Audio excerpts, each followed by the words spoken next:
Assalamualaikum warahmatullahi wabarakatuh. Kita berjumpa lagi di materi keempat.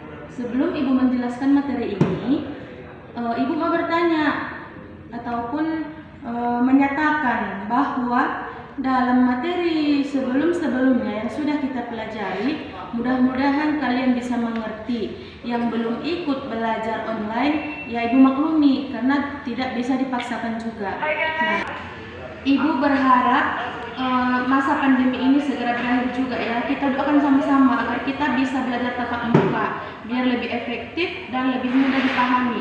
Karena belajar tatap muka itu lebih menyenangkan, lebih asyik. Kenapa Ibu bilang seperti itu? Karena dengan kita bertatap muka lebih mudah kita menangkap apa yang disampaikan oleh guru. Nah, jadi di dalam situasi belajar formal pun kita terkadang bisa dengan menggunakan bahasa kita sehari-hari agar lebih mudah dipahami. Tapi karena ini bentuk online di video, terpaksa Ibu memakai bahasa Indonesia ya.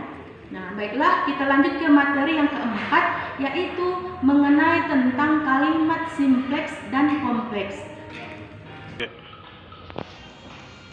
Baiklah, Ibu akan jelaskan ya. Kalimat simpleks dan kompleks.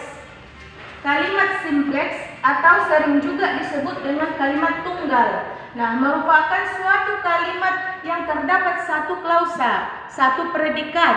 Nah, kalimat simpleks umumnya mempunyai pola. Ada SP, apa itu Bu SP? Subjek predikat. Ada SPO, subjek predikat objek. Ada SPOK, subjek predikat objek dan keterangan. Ada juga SPOK pel. Nah, pel di sini adalah pelengkap. Nah, sering kita jumpai kalimat simpleks itu ada kalimat yang dilengkapi. Nah, ciri-cirinya: satu, struktur kalimat yang sederhana. Kenapa Bu dibilang sederhana? Karena kalimat simpleks ini kalimat tunggal. Dia bisa berdiri sendiri, intinya hanya dua, ada subjek dan predikat, itu saja. Kalau dia sudah termasuk kalimat subjek ataupun predikat, dia sudah termasuk ke dalam kalimat simpleks, kalimat tunggal. Nah, yang kedua, tidak ada kata penghubung. Jelas, karena di sini kalimat tunggal. Tidak mungkin. Misal contohnya, saya memasak. Misalnya kita buat kata penghubung, saya dan memasak. Berarti kalau misalnya saya dan memasak, berarti sudah dua subjek, tidak mungkin. Nah, makanya kalimat simpleks ini tidak mempunyai kalimat penghubung, kata penghubung. Nah, maaf, kata penghubung. Nah, oke.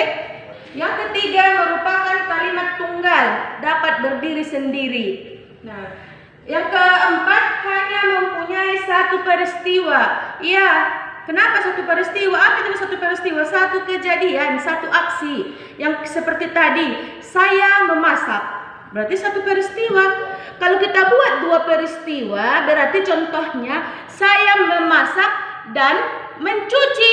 Nah, kata dan di sini sudah terdapat kata penghubung, sedangkan ciri-ciri di kalimat simpleks tidak menggunakan kata penghubung. Nah, berarti dia hanya satu peristiwa. Dia belajar, saya pergi, kita makan.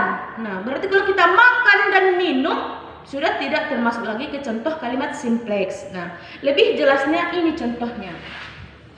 Contoh kalimat simpleks. Kelelawar merupakan hewan unik. Di sini kata kelelawar merupakan subjek. Merupakan di sini sebagai predikat, hewan unik sebagai pelengkap. Nah, di sini kelelawar ini sebagai subjek. Nah, subjek itu tidak hanya manusia. Subjek itu banyak, manusia, hewan, tumbuhan, benda cair, benda padat. Bisa kita buat sebuah subjek ya. Nah, di sini pelengkap, hewan unik. Kenapa Bu hewan unik pelengkap? Iya, karena kita tahu bahwa kelelawar itu berbalik dengan manusia. Kenapa Bu? Kelelawar itu bekerja di malam hari. Dia tertidur terbalik. Kelelawar itu tidur di siang hari, sedangkan terbangun di malam hari. Kalau kita manusia bekerja di siang hari, di malam harinya tidur ataupun istirahat. Nah, itulah dia makanya digolongkan ke dalam hewan unik. Nah, ada satu lagi, seperti yang bilang tadi, ibu memasak hanya terdiri dari subjek dan predikat. Dia sudah termasuk ke dalam kalimat simplex. Kenapa, Bu? Karena sudah ada subjeknya, ada predikatnya. Nah, misal kalau kita tambahin di sini, dan minum. Nah, kata dan di sini sudah mempunyai sudah termasuk ke dalam kata penghubung. Nah, sedangkan ciri-ciri di sini tidak ada kata penghubung. Makanya contohnya ini hanya kalimat tunggal, ini tidak ada. Nah, dia berdiri sendiri tanpa dibubuhi kata penghubung ataupun konjungsi. Nah, contoh yang lain, saya mencuci piring, saya sebagai subjek, mencuci sebagai predikat, piring sebagai objek. Nah, di sini sangat lengkap ya. Saya mencuci piring, misalnya di sungai, di kamar mandi, itu merupakan keterangan. Nah, oke. Kalimat kompleks. Kalimat kompleks sering juga dikatakan dia kalimat majemuk. Adalah kalimat yang mempunyai dua atau lebih klausa, ataupun dua atau lebih predikat. Ciri-cirinya, terdapat dua peristiwa di dalam kalimat kompleks. Yang kedua, kalimat ini biasanya dapat dipisahkan dengan menggunakan tanda koma atau konjungsi.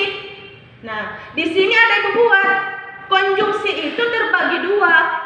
Konjungsi subordinatif ataupun bertingkat, konjungsi koordinatif ataupun setara. Nah, kenapa, Bu, ada dua konjungsinya? Karena di kalimat kompleks ini terdapat dua peristiwa, dua predikat. Berarti setelah ada subjek predikat yang pertama, dibubuhi kata penghubung, masih ada lagi subjek dan predikat yang kedua. Contoh kalimat kompleks setara. Dalam budaya modern, wayang berfungsi menghibur dan mendidik. Nah, di sini dalam budaya modern sebagai keterangan ya. Nah, budaya modern, ada budaya klasik. Nah, itu terbagi ya, budaya nasional, budaya internasional. Nah, di sini dalam budaya modern ini sebagai keterangan. Dia sebagai keterangan. Wayang sebagai subjek, sedangkan berfungsi sebagai predikat, menghibur dan mendidik. Di sini sudah terdapat kata konjungsi ataupun kata penghubung dan.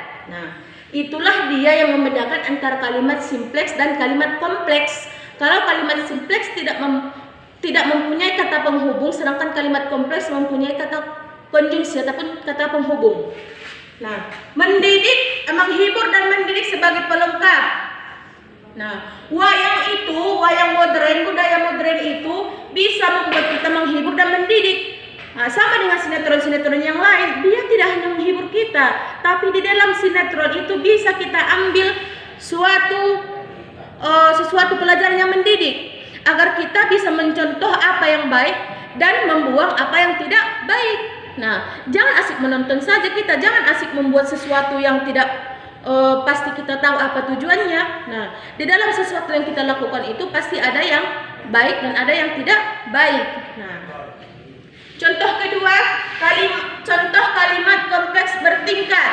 Nah, selanjutnya jenis wayang yang lain adalah wayang golek yang mempertunjukkan boneka kayu. Nah, Ibu jelaskan di sini ya. Kata selanjutnya merupakan konjungsi antar kalimat.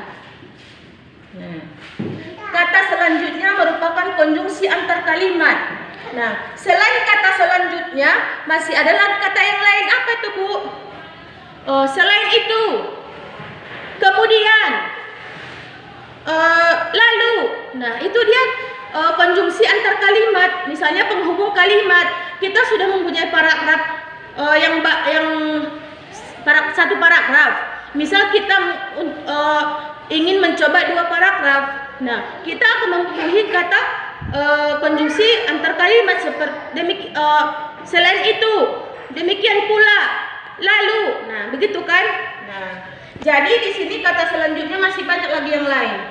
Jenis kayu yang lain merupakan subjek. Jenis kayu yang lain merupakan subjek. adalah sebagai predikat, wayang golek sebagai objek, mempertunjukkan sebagai predikat juga boneka kayu sebagai objek. Nah, di sini jelas dapat dia ada subjek, ada predikat, ada objek. Ada juga predikatnya, ada objeknya. Di dalam majemuk bertingkat ini terdapat dua peristiwa, dua predikat. Nah, paham kan? Nah, di sini terdapat dua peristiwa. Ada kata penghubungnya, ada konjungsi antar kalimatnya, dia menghubungkan antara induk kalimat dan anak kalimat. Nah, dia induk kalimat, ya ini dia induk kalimatnya. Nah, ini induk kalimat, sedangkan ini anak kalimat. Nah, itulah dia yang membedakan kalimat kompleks bertingkat. Nah, baiklah, sampai di sini materi kita hari ini. Mudah-mudahan kalian bisa mengerti. Saya akhiri dengan salam. Assalamualaikum warahmatullahi wabarakatuh.